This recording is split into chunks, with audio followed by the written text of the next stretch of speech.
kameranya on. Selamat pagi, Ibu Bidan. Perkenalkan Ibu, nama saya Bidan Sumarni, bidan yang bertugas di pagi hari ini ya Ibu. Mohon maaf sebelumnya Ibu, untuk tempat duduknya sudah nyaman apa belum ya? Sampun. Oh sudah nyaman ya Ibu ya. Di sini saya akan menjelaskan cara perawatan bayi baru lahir ya Ibu. Mohon maaf sebelumnya, di sini saya lihat data ini benar dengan Ibu M, umur 25 tahun, Terus melahirkan dengan cara normal 1 hari yang lalu. Bu Bidan. Ini anak yang pertama ya Bu ya? Nggih, Bu. Oke, berarti wajar bila nanti mungkin masih bingung atau gimana cara perawatan bayi baru lahir nggih. Nanti bisa ditanyakan pada saya nggih Ibu nggih. Untuk menjelaskan cara perawatan bayi baru lahir, di sini saya akan memerlukan waktu sekitar 10 menit nih Ibu nggih. Oh nggih. Di mana Ibu sudah bisa dimulai? Oh iya nggih. Saya izin cuci tangan dulu ya Bu. Monggo Bu Bidan.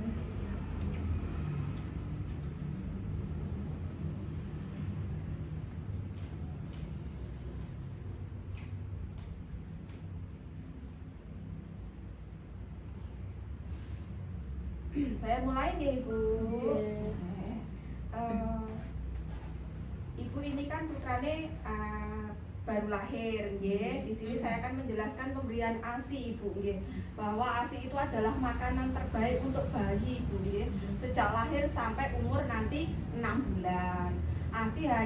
ASI itu Ibu dianjurkan untuk menyusui secara eksklusif Ibu. Itu artinya apa? Selama 6 bulan itu bayi hanya diberikan ASI saja atau air susu ibu tanpa minuman makanan atau minuman pendamping lainnya, nggih.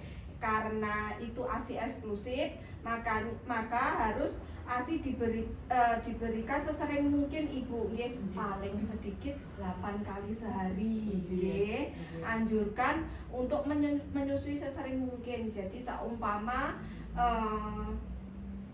adiknya ini kan masih kecil ya Ibu, masih bayi, itu biasanya tidur terus Ibu, nggih. Itu harus tetap dibangunkan karena harus disusui minimal 2 jam sekali, nggih Bu. Kemudian ASI yang keluar pertama kali Ibu, itu namanya kolostrum ya Ibu.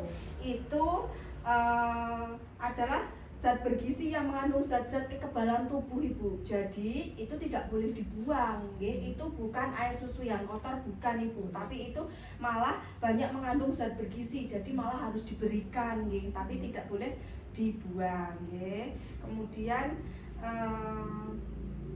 bayi baru lahir itu resiko terjadi kedinginan ya Ibu. Salah satu untuk menjaga menjaga kebersihan dan kedinginan agar bayi tetap hangat, yaitu dengan cara satu, bisa kontak antara kulit ibu dan bayi, nggih, kayak didekap begitu nggih Ibu.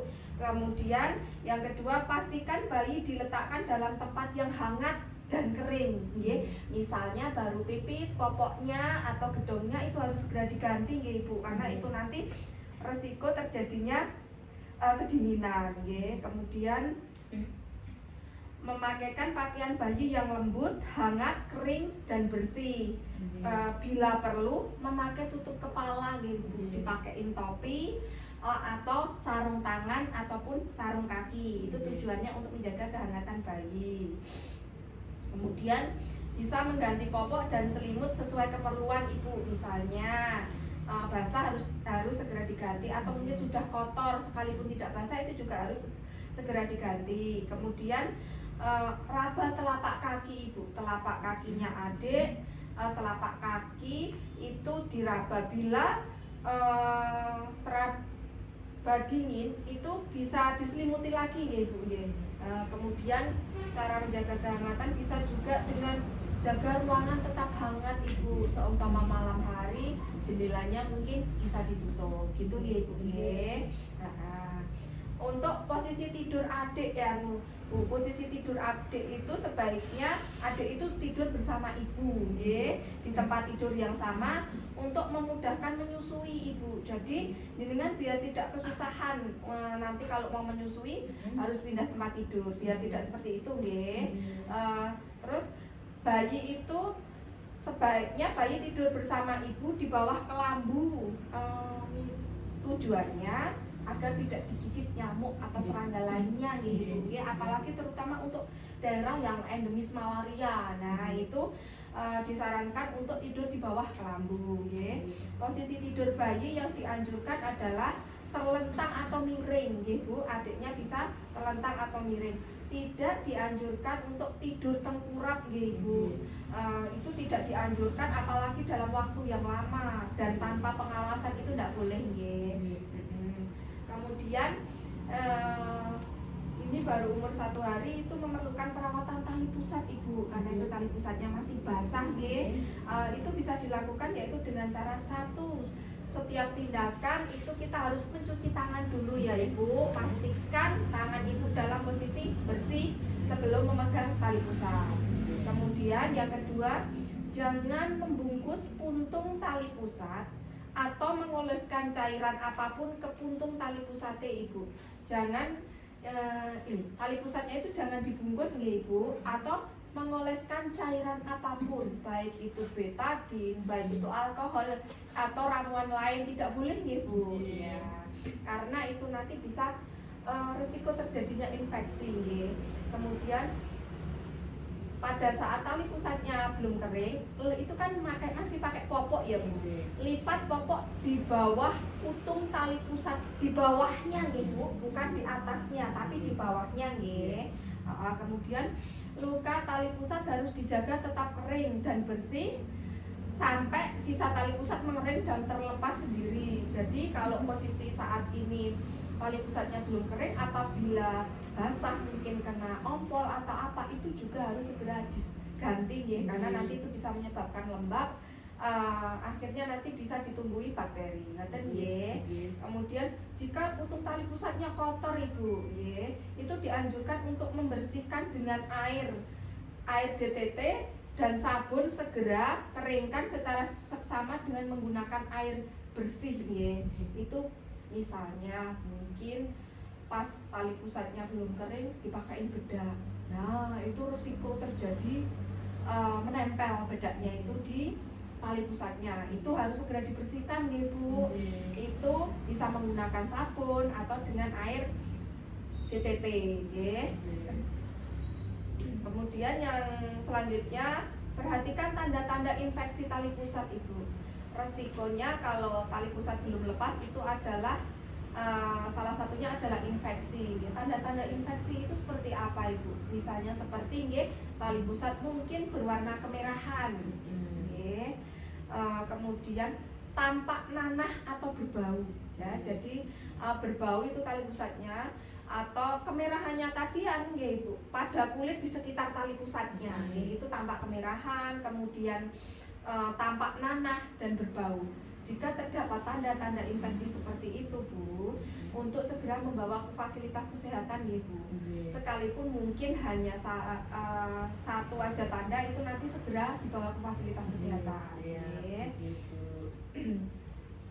Di sini tadi untuk mencegah kedinginan dengan cara menjaga kehangatan. Lah di sini bisa juga dengan cara mengecek atau mengukur suhu tubuh bayi bu. Itu bisa menggunakan alat yang namanya termometer nih bu. Termometer digital itu tadi bisa digunakan untuk mengukur suhu tubuh bayi. Mungkin bisa di bawah ketiak gitu, yang paling mudah nih. Kemudian tadi ada tanda-tanda infeksi. Di sini saya akan menjelaskan tanda-tanda bahaya ibu. Jadi bayi baru lahir itu ada tanda bahayanya yang harus diwaspadai. Yang pertama yaitu tidak mau minum atau memuntahkan semua.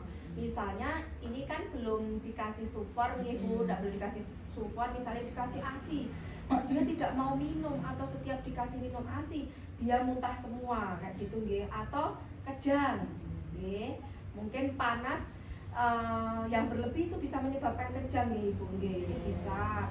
Atau tiba-tiba kejang juga bisa nggih. Kemudian bergerak hanya jika dirangsang Ibu. Kalau mungkin hanya biasanya diem aja, kalau nggak disenggol dia nggak mau bergerak, itu juga perlu diwaspadai ya Ibu ya. Nafas cepat nggih, di sini nafasnya cepat nggih. Kemudian nafas lambat juga. Pernafasan bayi itu adalah lebih dari 160, itu dikatakan lebih dari 60 ya Ibu. Mohon maaf, tidak 160 tapi lebih dari 60 kali per menit itu bisa dikategorikan bayi bernafas cepat ya Ibu.